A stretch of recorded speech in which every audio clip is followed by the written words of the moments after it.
Depuis ce matin, Malabo, la capitale politique de la Guinée équatoriale, accueille le 17e sommet des chefs d'État de l'Union africaine. Un sommet qui sera consacré, entre autres, à adopter les rapports des commissaires, revoir certains aspects politiques, discuter des grandes questions de l'heure et enclencher sur le thème retenu intitulé « Accélérer l'autonomisation des jeunes pour le développement de l'Afrique ». Une jeunesse qui compose 62% de la population africaine, mais qui reste souvent décalée des structures politiques. Que cherche la jeunesse africaine? Pourquoi l'Union africaine veut accélérer son autonomisation? Comment se porte l'Afrique aujourd'hui? Quelles sont les implications des différentes crises du continent au sommet de Malabo? Ce soir, nous irons à Malabo pour vivre certains aspects de ce sommet, pour parler du thème, des implications et de la géopolitique actuelle de l'Afrique. J'ai sur ce plateau Didier Mexan Diego, il est l'actuel directeur général de l'Agence nationale pour l'emploi. Docteur Emmanuel Sénégan, il est économiste géopolitique, géopolitologue, et Héribert Label Adjovi, journaliste éditorialiste. Mais avant de revenir sur ce plateau, d'en savoir davantage sur l'Union africaine, je vous propose de voir comment Malabo a fait sa toilette pour accueillir les chefs d'État. Le reportage est signé de notre envoyé spécial à Malabo, Hermès Baguidi. Malabo aux couleurs de l'Union africaine. La capitale équato-guinéenne fait sa toilette pour accueillir des dizaines de chefs d'État et des centaines de participants dans le cadre du 17e sommet des chefs d'État et de gouvernement de l'Union africaine. Les États membres sont présents dans la ville à travers le drapeau et les photos de leurs présidents. À quelques jours du démarrage des manifestations, le comité d'organisation remet les signalisations au sol, veille au nettoyage des rues ainsi qu'à l'entretien des espaces verts.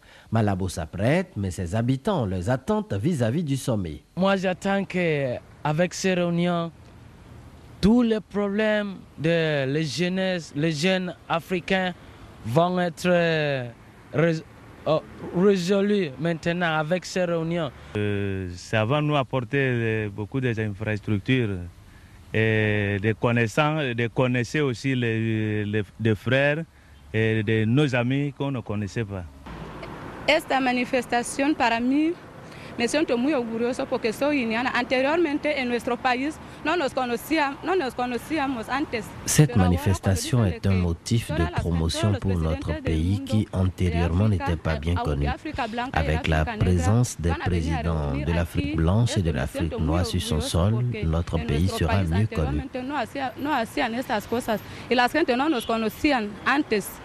52 presidentes van a venir a reunir en nuestro país. Me siento muy orgulloso. Depuis l'arrivée de la fête, non, ce qu'ils sont en train de faire dans le pays, c'est très joli. Le pays change, les activités marchent bien. Bon, il faut que ça continue comme ça. Voilà. Que aussi on trouve beaucoup de travail et que les dirigeants de ce pays aussi créent beaucoup d'emplois. Mais les manifestations officielles n'ont pas lieu au centre-ville de Malabo. C'est le centre de conférence de Sipopo, à 30 km de la capitale, qui accueille les manifestations officielles. Ici, comme dans la capitale, on met les petits plats dans les grands pour assurer le succès de l'événement. La capitale équato-guinéenne s'apprête ainsi à accueillir la 17e édition de l'Assemblée générale des chefs d'État et de gouvernement de l'Union africaine. Les populations, quant à elles, attendent beaucoup du sommet.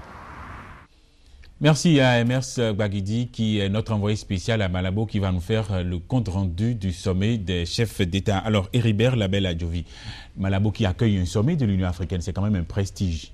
Oui, je crois que sur le plan du rayonnement d'un État, sur le plan de son image à l'étranger, accueillir un sommet, puisque nous sommes en Afrique, un sommet des chefs d'État et de gouvernement, et nous en sommes à la 17e édition. C'est quelque chose de très prestigieux. Surtout, n'oublions pas qu'en janvier 2012, Malabo, la Guinée équatoriale, va accueillir également la Coupe d'Afrique des Nations. Donc je crois que pour un pays, avoir les projecteurs du continent et également du monde sur soi de cette manière-là, c'est quelque chose qui peut amener bien des dividendes, surtout qu'on sait que la Guinée équatoriale fait beaucoup d'efforts pour attirer les investisseurs étrangers, surtout ces dernières années, et on voit que tout le pays est pratiquement en chantier.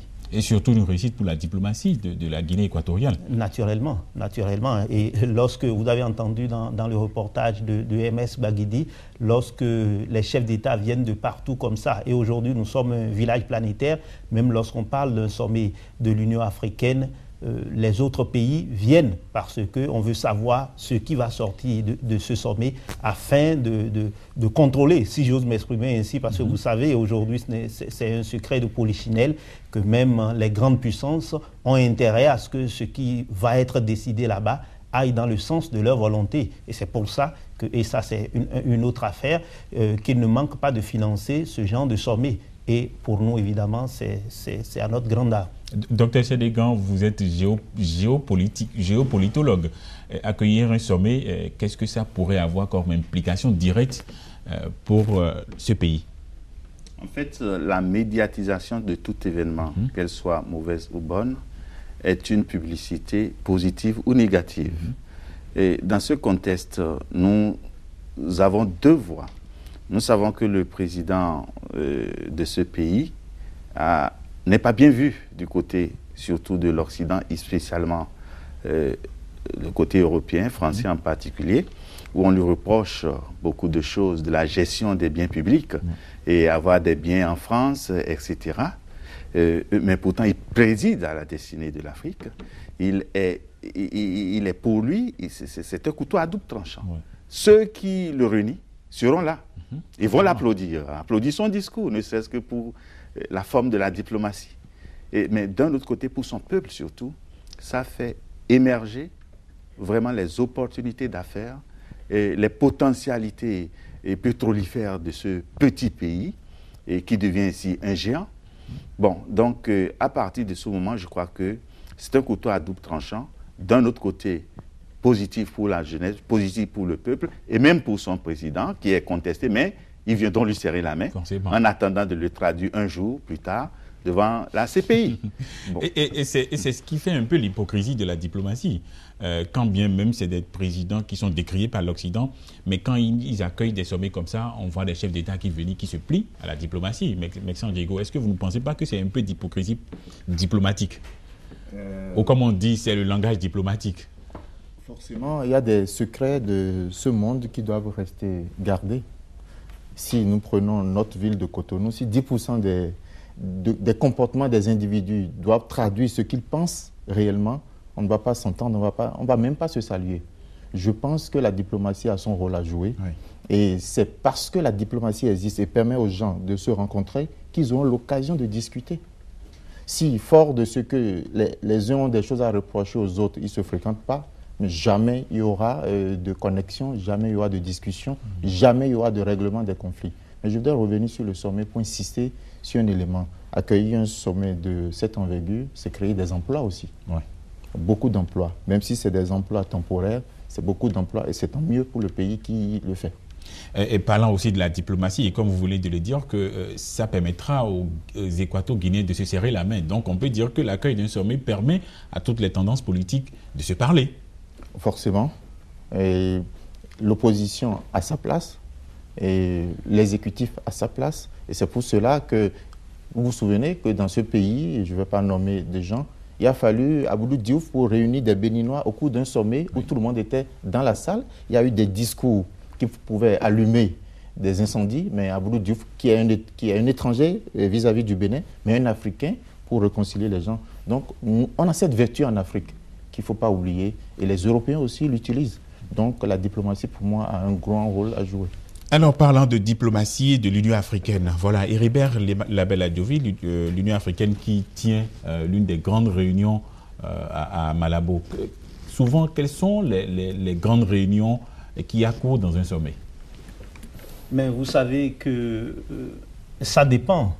Actuellement, pour ce sommet, avant qu'on en arrive à ce sommet de ce jeudi, 30 juin 2011, il y a eu beaucoup de rencontres parce que, avant que les chefs d'État ne viennent pour le grand sommet, les experts se réunissent. On pourrait avoir également la réunion des ministres des Affaires étrangères. Et s'il y a une commission spéciale de l'organisation qui veut tenir sa réunion aussi, ça se passe également. On a eu près de 3 rencontres avant qu'on en arrive à la rencontre de ce jeudi. Dans ce cadre-là, puisque lorsque les chefs d'État viennent, c'est simplement pour parapher les documents qui sont préparés par les experts, notamment les ministres des Affaires étrangères. Et donc, on parle de jeunesse cette fois-ci à Malabo. On parle de comment accélérer l'autonomisation des jeunes. Il faut dire d'abord que c'est un mot quand même. C'est vrai que dans tous les pays africains, on travaille. Il y a même des structures. La preuve en est que nous sommes avec le directeur général de l'Agence nationale de la promotion de l'emploi. Et donc, cela veut dire que les États s'y intéressent de près. Maintenant, à l'échelle continentale, qu'est-ce qui se fait réellement? On a parlé d'un projet qui pouvait faire quelque chose sur le continent, mais qui est en train de mourir, l'UNIPAD. Oui. Donc, pour ne pas aller loin, c'est dire quand même que c'est bien qu'il y ait le débat qui soit mené pour la circonstance. Maintenant, il va falloir quand même aller au-delà des discours. Et pour l'instance qu'est l'Union africaine, est-ce que depuis l'arrivée de Jean Ping à la tête de cette institution, on voit plus un dynamisme? Est-ce que l'Union africaine n'est pas très ouverte vers d'autres pays, autres que les partenaires, les mêmes partenaires que nous avons, à savoir l'Occident? Oui, c'est vrai qu'il y a une tendance quand même, et c'est logique, c'est normal, lorsque vous savez qu'aujourd'hui, la Chine, un pays comme la Chine, est la deuxième puissance mondiale, le deuxième géant sur le plan économique notamment. Vous convenez avec moi qu'on est amené à aller vers une telle puissance, et d'autres également, les puissances émergentes. Donc ce n'est plus que l'Union européenne, ce n'est plus que les États-Unis, même s'il ne faut pas se voiler la face.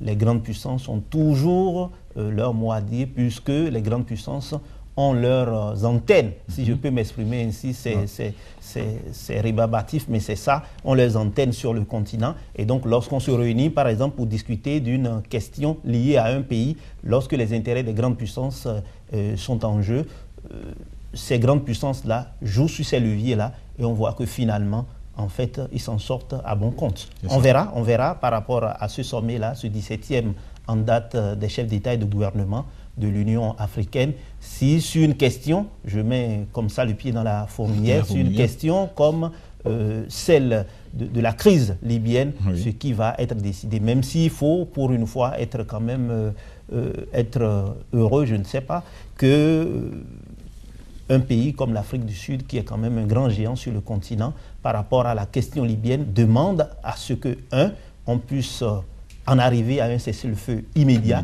et que les deux parties, les insurgés et l'État libyen, puissent se rencontrer, discuter pour en arriver à une solution africaine. Parce que nous avons notre manière de gérer les crises en Afrique, même s'il ne faut pas quand même faire de l'impasse sur les questions réelles. Il ne faudrait pas également continuer d'assister à ce que nous assistons actuellement à Tripoli. C'est un peu pour aller un peu plus loin. Oui, c'est vraiment... Nous allons parler de la géopolitique actuelle au cours de l'émission, mais c'est déjà bien de parler de la crise libyenne qui vient planter un peu le décor de l'hypocrisie dont je parlais. Tantôt, Dr Sélégan, on donne un thème pour le sommet, mais sachant très bien qu'il y a des questions de l'heure qui sont là. Est-ce que l'Union africaine ne met pas ses doigts dans ses narines? Plus de doigts dans ses narines? Monsieur le journaliste, vous avez parfaitement raison. Je voudrais d'abord me prononcer sur même la nécessité de ce thème d'emploi pour la jeunesse. Vous voyez, si l'on veut parler de l'emploi pour la jeunesse, il faut d'abord avoir préparé au préalable cette jeunesse à la mentalité de l'auto-emploi. Parce que la jeunesse aujourd'hui est beaucoup plus portée vers la cravate, c'est-à-dire j'ai l'honneur. C'est-à-dire, on fait une demande et on attend que l'État satisfasse tout. Bon, donc, c'est vrai, le thème est important, mais il faut voir là où on a chuté. C'est-à-dire qu'il ne faut pas voir, en fait, là où on est tombé, mais ce qui a fait que vous avez chuté. Ce qui a fait qu'on n'a pas développé suffisamment la mentalité de l'auto-emploi. On a beaucoup... le système francophone surtout, je vais dire surtout le système francophone. Donc, pratiquement à partir de ce moment-là, il faut agir sur la mentalité, sur l'enseignement surtout, l'adéquation emploi et formation. et le programme d'enseignement, voir comment uniformiser, etc., pour que déjà à la formation, l'étudiant sache qu'au finish, c'est beaucoup plus l'auto-emploi que d'être à la recherche de l'emploi chez quelqu'un. Bon, mais j'espère que ce sommet peut-être va en débattre pour voir comment refonder même les programmes universitaires, etc., pour que ça ne soit pas une usine à fabriquer des chômeurs. Bon, maintenant, lorsque nous revenons sur le deuxième volet qui concerne l'opportunité de placer l'emploi pendant que le pays, et le continent est à feu et à sang, je trouve que ce n'est pas nécessairement trop de doigts dans la bouche, parce que ce théâtre qu'ils sont en train de faire, c'est pour quelques jours, 2 jours, chacun va repartir, mais ça, il va y avoir une continuité. Les problèmes peuvent être abordés, beaucoup de problèmes peuvent être abordés, mais on veut cette fois-ci ne plus faire politique, rien que politique. Il faut arriver quand même à satisfaire le En fait, je le dis parce que si on prend un thème pour aller à un sommet et qu'on voit que les questions de l'heure priment plus sur le thème, c'est sûr que le thème ne serait pas débattu dans les détails. C'est pourquoi je me suis dit qu'il y aura un après-sommet et que des dispositions seront prises pour qu'on sache qu'on a assez fait politique. Faisons maintenant de l'emploi. C'est pourquoi je dis que, d'abord, il s'impose de parler de politique. C'est-à-dire que nécessairement on doit parler politique. Oui. Mais on peut ne pas parler de l'emploi. Mais le fait d'avoir exposé l'emploi comme « allons-y » fait que même l'après-sommet, les problèmes qui ne sont pas résolus pendant ces quelques 2 jours vont être rattrapés plus tard. Oui, Héribert je voudrais dire, pour ces genres de rencontres, il y a quand même les commodités diplomatiques. Donc, par rapport à ce sommet, ce n'est pas la crise libyenne ou la crise ivoirienne il y a quelque temps qui l'a amené. Donc, c'est des choses qui sont préparées depuis longtemps. Donc, lorsqu'on arrive au sommet, il y a un thème général qui est déjà préparé par les experts sur lequel les pays ont donné leur avis, des travaux préparatoires ont été exécutés. Donc, dans ce sens-là, lorsqu'on vient au sommet, il y a un thème pour le sommet.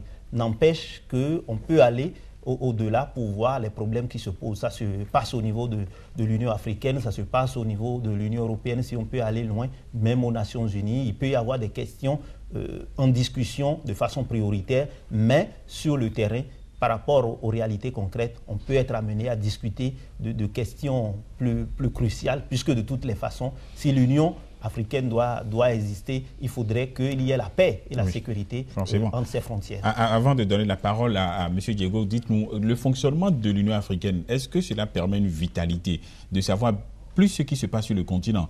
Parce que je crois savoir que nous avons des commissaires dans chaque domaine. Nous avons notre compatriote Jean-Pierre Rézy, qui est commissaire de la technologie, qui l'avait proposé même jusqu'à avoir une seule carte SIM pour toute l'Afrique. Mais ça, c'est des sujets qui sont laissés en suspens. Est-ce que vous pensez qu'avoir des commissaires évolués comme l'Union européenne, est-ce qu'on est obligé de copier pour avoir un résultat? Bon, on n'est pas obligé de copier, c'est un vieux débat. Mais ce qui est important, c'est qu'au-delà de copier, parce que pour copier, il faut au moins bien copier. Et c'est à ce niveau-là qu'il y a des problèmes. Lorsque, par exemple, sur les questions essentielles, on ne peut pas dire que l'architecture de l'Union africaine aujourd'hui est mauvaise en soi. Non, mais c'est au-delà de cette architecture, au-delà même des hommes qui sont placés à la tête de ces différentes commissions, c'est au-delà même de comment ces différentes commissions travaillent. C'est le fonctionnement même politique de la chose. C'est-à-dire, lorsque vous décidez de traiter de telle ou telle question, ou vous voulez prendre des positions sur tel ou tel sujet, nous savons que sur le plan sur le plan de la géopolitique internationale, que vous avez beau être sur le continent africain, vous ne pouvez pas le faire sans considérer les pesanteurs qui sont au-delà de vous, c'est-à-dire que est-ce que les puissances occidentales, est-ce que d'autres puissances ont des intérêts dans ce dossier-là, et ces puissances ayant d'autres pays qui sont à leur solde, je m'exprime aussi terre à terre. Alors, lorsque vous vous retrouvez pour discuter, il peut y avoir des positions discordantes. Cela peut amener, je ne veux pas donner de pays, à ce que, par exemple, au niveau de l'Union africaine, vous vous retrouvez dans la commission de paix et de sécurité et que vous décidez de quelque chose et que quelqu'un aille aux Nations Unies, au Conseil de sécurité des Nations Unies et prend une autre position. Donc, ça veut dire qu'entre-temps, on l'a vu avec l'Afrique du Sud, d'ailleurs. en tout cas, les intérêts ont changé de position. C'est-à-dire que chacun agit par rapport à ses intérêts. Donc, tant que ce sera comme ça et que chacun va penser à ses frontières et aux intérêts personnels, on va en arriver à de belles idées, mais qui n'aboutissent jamais. Forcément. Didier Mexan-Diego, dites-nous, est-ce que vous pensez que l'actuel fonctionnement de l'Union africaine pourrait donner plus de visibilité à l'Union africaine elle-même, d'abord, et donc bannir forcément les frontières dont parlait tout à l'heure Heribert Adjovi? L'objectif est de bannir les frontières, mais il faut reconnaître qu'avec Jean Ping, on a un nouveau dynamisme qui est manifeste. Maintenant, M. Adjovi le disait, il y a des pesanteurs, il y a la réalité géopolitique qui s'impose à nous. Je reviens un peu au thème du sommet. D'abord, on n'a pas le détail de l'agenda. Oui, nous allons y consacrer une bonne partie de l'émission sur le thème. Oui, par rapport à l'opportunité d'utiliser ce thème par rapport aux questions de l'heure. De la Libye. Oui. La question, c'est de savoir que peut l'Union africaine aujourd'hui en ce qui concerne le sujet libyen. Honnêtement, on a vu des délégations aller là-bas et utiliser ce thème comme thème du sommet. Vous pensez qu'on peut régler mieux le sujet? Non. Et comme vous dites qu'on va y revenir, je dirais que l'emploi vaut, en termes d'importance, l'emploi c'est une poudrière, il ne faut pas oublier. Et ça peut créer autant de dégâts qu'une guerre en Libye. Et le syndrome de Bouazizi est là, on va y revenir. Oui. Alors, je dis, l'Union africaine, nous avons des égos trop prononcés. Nous n'avons pas les mêmes réflexes que les Européens. Et je pense que c'est chemin faisant, étape par étape, qu'on va atteindre les États-Unis d'Afrique. Surtout qu'aujourd'hui, celui qui, quel que soit ce qu'on lui reproche, je veux parler de Muammar Kadhafi, qui est le porte-flambeau de cette union et qui finance beaucoup d'activités de l'union.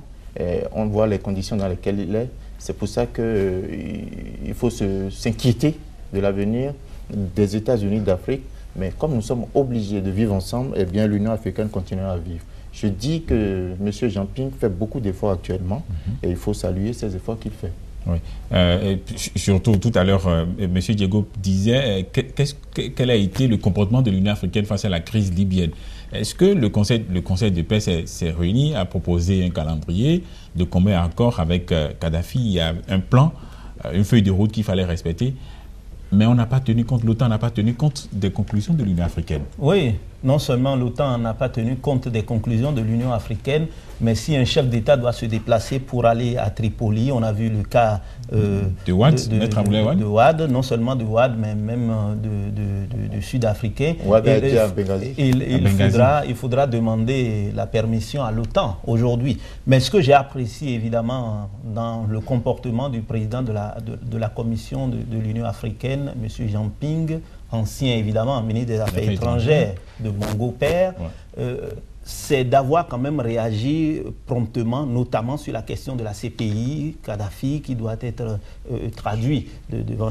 Il a dit que c'est mettre de l'huile sur le feu. Et ça, je pense que, même si ce n'est que du discours, lorsqu'il y a une certaine unanimité au niveau des chefs d'État et de gouvernement de l'Union africaine, à vouloir régler la situation libyenne par la négociation, le cessez-le-feu, la négociation entre les différentes parties, puisque de toutes les façons, que les uns et les autres s'entretuent aujourd'hui, il en arrivera un moment où ils vont pouvoir se retrouver en tant que fils d'un même pays pour régler la situation. Si on peut régler par la négociation aujourd'hui, il faut le faire. Donc, de ce point de vue-là, il y a eu quand même un message clair qui montre que même si les frappes doivent continuer, ce serait alors envers et contre l'Afrique. Oui, c'est ça. Docteur Sélégan, c'est vrai que nous avons une partie qui est consacrée à la géopolitique actuelle de l'Afrique, mais tout à l'heure, M. Diego parlait des États-Unis d'Afrique. Est-ce que vous y pensez, vous y croyez encore?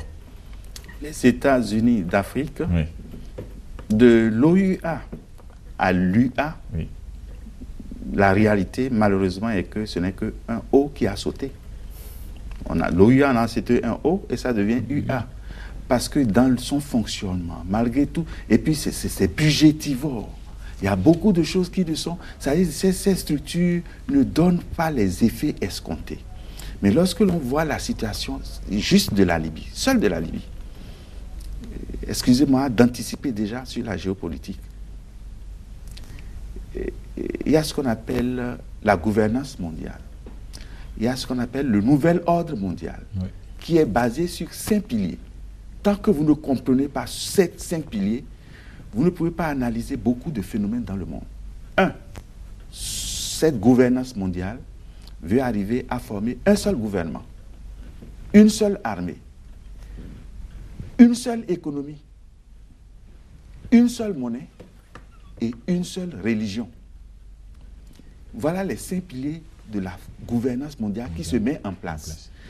Et c'est arrivé à un niveau de maturité tel que quiconque veut éviter qu'on arrive vite, et ils sont très pressés maintenant, parce qu'une seule armée, c'est déjà c'est l'OTAN, qui peut contrecarrer l'OTAN. Il peut y avoir des divisions internes, mais ça peut s'étouffer, parce qu'il y a le dictat américain, là. Et puis, ceux qu'on pense en réalité être les plus forts, qui font du zèle, tels que dans l'OTAN, tels que la France, l'Italie, actuellement l'Angleterre, par rapport à la situation libyenne. Oui.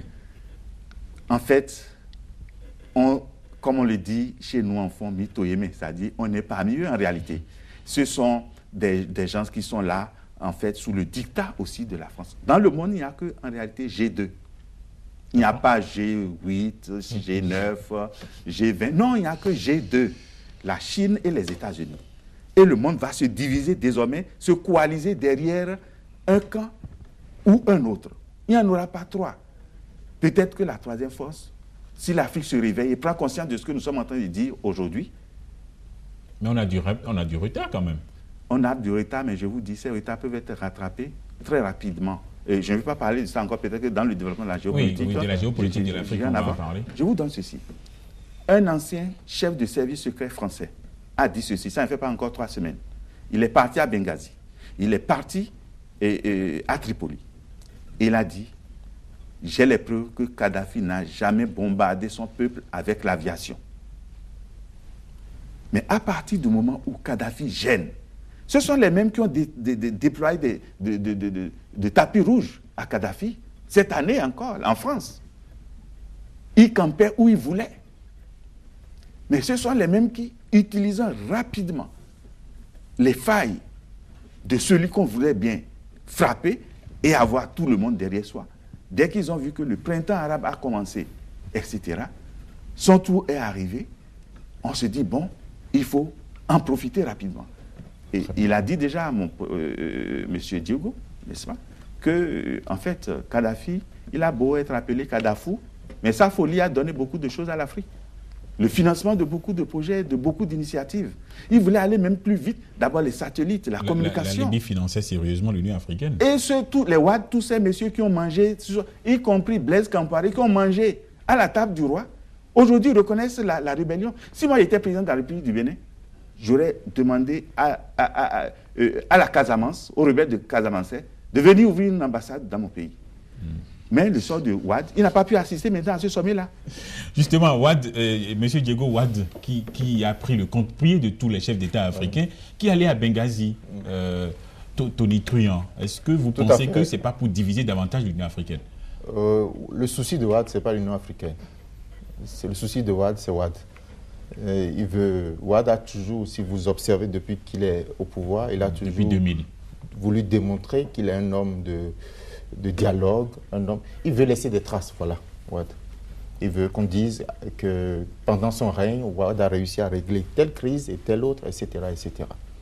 Alors, Ouad qui va à Benghazi, le docteur le disait tout à l'heure, c'est en contradiction formelle avec ce qu'il a fait jusque-là. Mais moi, je reviens en arrière pour dire Ouad accompagne le mouvement.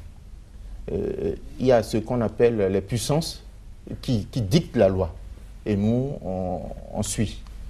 Quelle est la différence qu'il y a entre Kadhafi qu'on bombarde aujourd'hui et Kadhafi qui a été reçu à l'Élysée?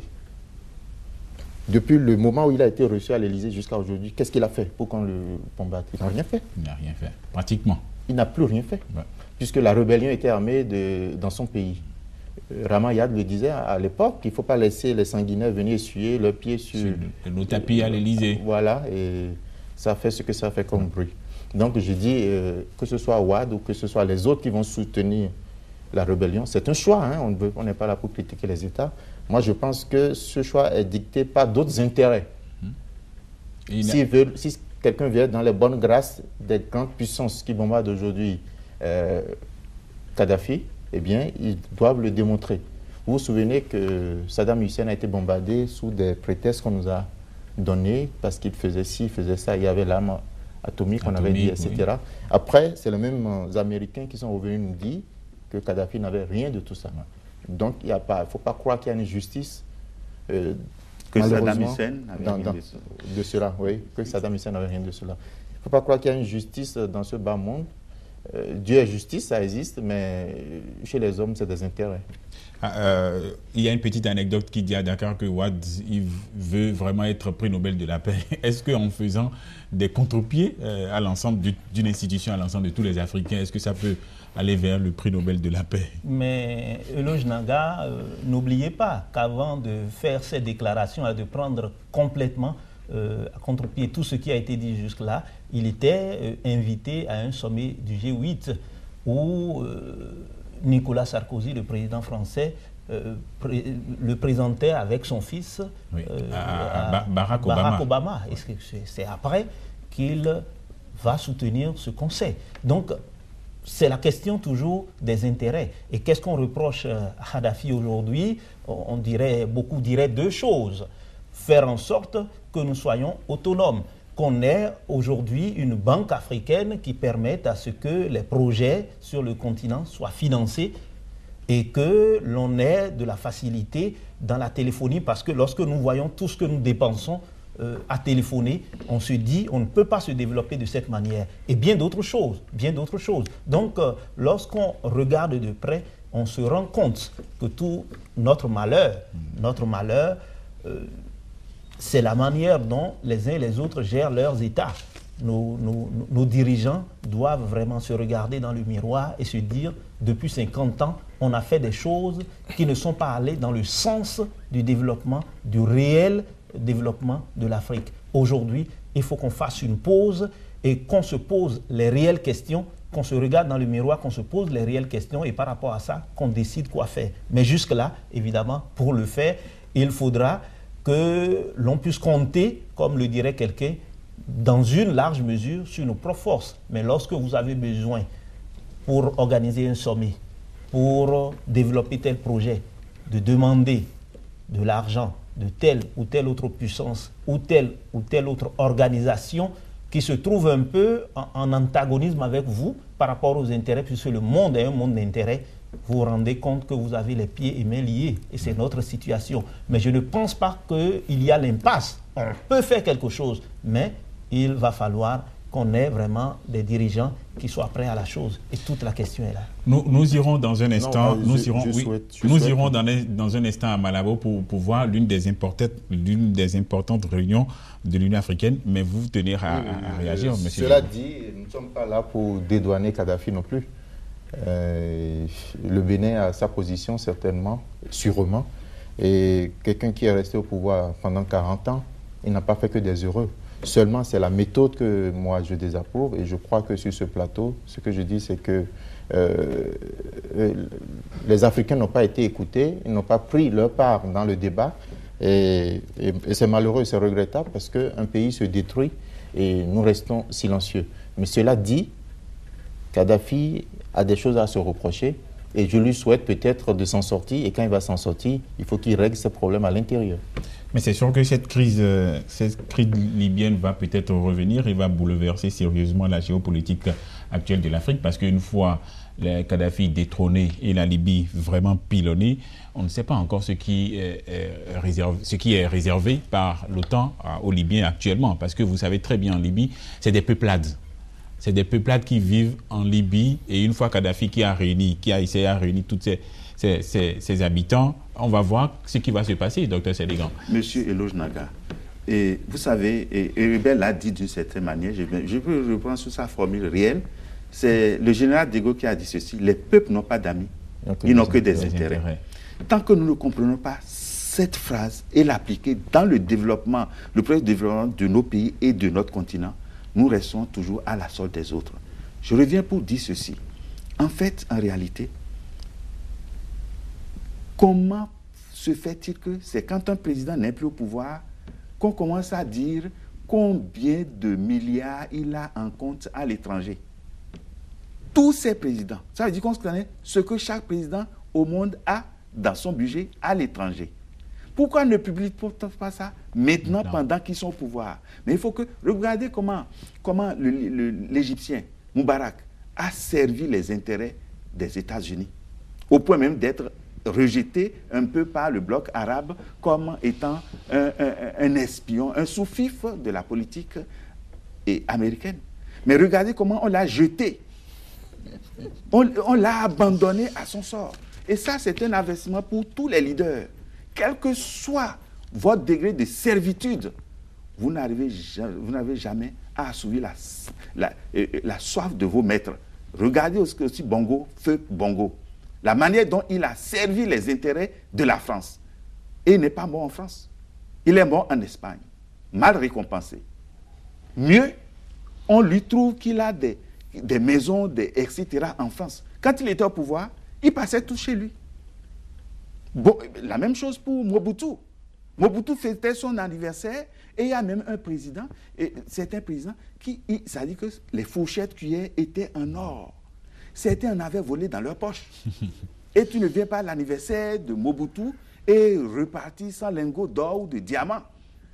Il était temps de prendre conscience. Et cette jeunesse qui est la relève, c'est surtout à cette jeunesse que nous devons parler, qui a l'honneur aujourd'hui à Malabo, doit savoir une chose. D'abord, vous devez comprendre que notre développement ne doit être que auto-centré. Et Ribel Abel a dit, il dit comment peut-on vouloir... Les peuples sont en compétition, comme les entreprises sont en compétition. Personne ne viendra aider telle entreprise à dépasser son entreprise. Aucun peuple ne viendra aider un autre peuple à le rattraper et à le dévancer. Mais toute notre politique est basée sur la politique de la main tendue. Nous allons aborder... de la Banque mondiale. Mais Dr Sélégan, nous allons permettre qu'on puisse aborder la deuxième partie de cette émission qui sera consacrée au thème du sommet. Mais avant, je voudrais vous proposer l'une des réunions au 17e sommet qui est la 19e session du Conseil exécutif de l'Union africaine qui donne déjà un avant-goût des sujets qui seront débattus ou qui ont été déjà débattus par les chefs d'État depuis le matin. C'est un reportage de Hermès Baguidi.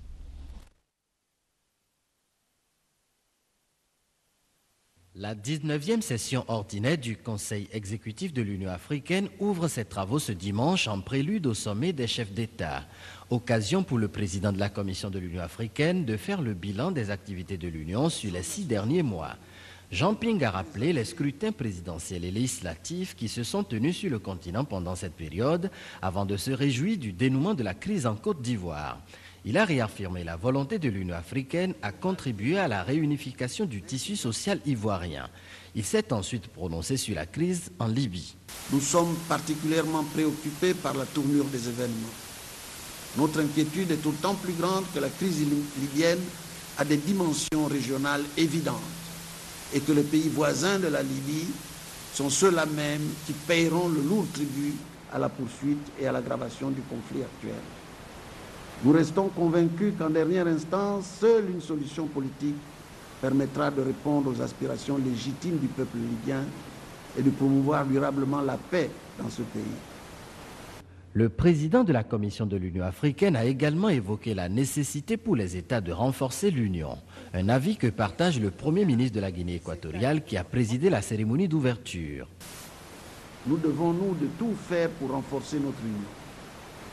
Faire prévaloir en toutes circonstances l'unité et l'intérêt collectif de l'Afrique et entretenir la flamme du panafricanisme né au siècle dernier et qui a inspiré et guidé le combat pour la libération du continent, conduit à la création de l'OUA et fait de l'aspiration à l'unité un aspect essentiel de l'identité africaine.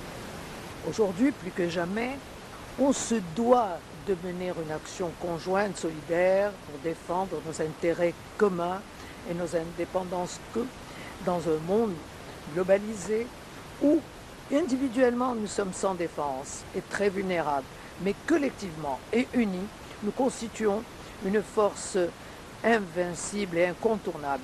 Nous l'avons déjà prouvé en obtenant les indépendances de l'Afrique et l'indépendance de l'Afrique.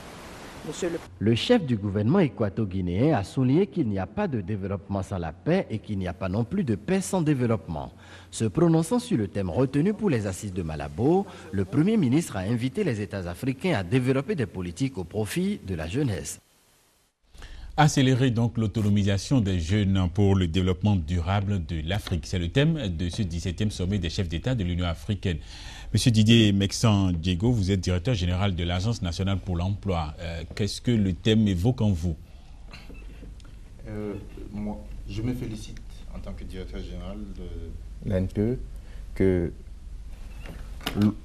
l'organisation, que le sommet, l'actuel sommet ait choisi ce thème. C'est important pour nous de souligner que l'emploi est une poudrière, je le disais tout à l'heure. Et si on concourt, si on désire aller à la paix, il faut régler certaines difficultés que tout le monde ignore, apparemment. Allez dans n'importe quel pays et donnez-moi le pourcentage du budget accordé à l'emploi. Souvent, c'est moins de 1%. La jeunesse a une envie de liberté.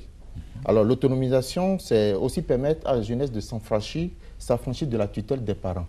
C'est leur offrir une occupation rémunérée, une occupation décente et de manière pérenne. Ouais. Et c'est comme ça qu'on va associer tous les jeunes à contribuer au développement et de manière pérenne, le développement durable dont on parle. Oui, mais quand on fait le choix de la jeunesse, pourquoi ne peut-on pas faire le choix des femmes, par exemple? Il est déjà dit que au sein de la jeunesse, il y a des femmes. Oui. C'est vrai que l'approche Jean a voulu qu'à chaque fois, notamment dans le cadre de notre ministère, le ministère dirigé par Mme Rikiat Madougou, on parle d'emploi des jeunes et des femmes. C'est pour forcer sur cette approche Jean que recommandent les institutions internationales. Sinon, au sein de la jeunesse, il y a les femmes. Ouais. Docteur Sédégan, on insiste aussi sur le développement durable de l'Afrique. Développement durable. Merci. Monsieur le journaliste, je voudrais appuyer quelque chose dans ce que le DG Diogo vient de dire. C'est qu'en réalité, le sommet, si le sommet avait programmé la Libye, tout coup les problèmes politiques, c'est sûr qu'on ne parlerait jamais du problème économique, enfin de l'emploi. Oui. Et c'est bon que cela soit en exergue, sachant que nécessairement, quel que soit le problème en exergue, on parlera toujours de la Libye, de la Côte d'Ivoire et autres. On a vu le jumping en faisait allusion. Et je voulais, cette phrase qui me vient à l'esprit qui dit ceci, la paix n'est pas l'absence de la guerre. La famine, le chômage, les maladies, l'illettrisme sont des bombes à retardement si on ne les désamorce pas aujourd'hui. Et c'est pour cela que le problème de l'emploi est très capital. Et votre question spécifiquement, c'est de voir comment faire réellement pour que l'emploi devienne une réalité, pour que le développement durable devienne une réalité. Et c'est en cela que je dis ceci. Je fais ma folie tout seul, mais je défie quiconque espère qu'il soit dans tout quelque domaine, de me prouver que les objectifs du millénaire pour le développement conduisent l'Afrique, conduisent le Bénin à un développement durable. Je donne quelques preuves. Il n'y a que 8 points dans les objectifs du millénaire pour le développement. Il y a de bons points dedans. Mais je dis là où se trouve le complot des objectifs du millénaire pour le développement, c'est déjà dans le nouvel ordre mondial. C'est concocté par les Nations Unies pour les autres. Vous ne trouverez rien qui concerne l'industrie. Aucun point des 8 ne concerne l'industrie. Vous savez, un pays développé qui ne soit pas un pays industrialisé, ce n'est pas possible. Rien ne concerne l'industrie.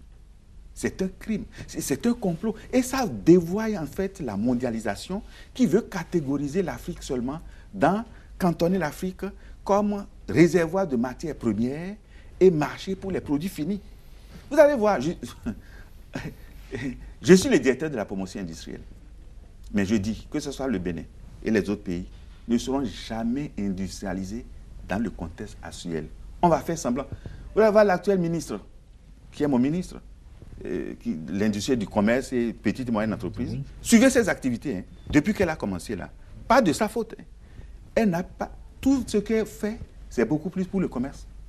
Ces parutions par-ci, par-là, c'est pour le commerce. Vous êtes cantonné dans le commerce. Non, et là, ces premières sorties répondent peut-être à un environnement qui est là. Oui, oui, un environnement. Cela ne veut pas dire qu'elle ne veut pas s'intéresser à l'industrie. Je dis que ce n'est pas de sa faute. Oui. Et j'ai seulement pris les quelques semaines qu'elle vient de faire.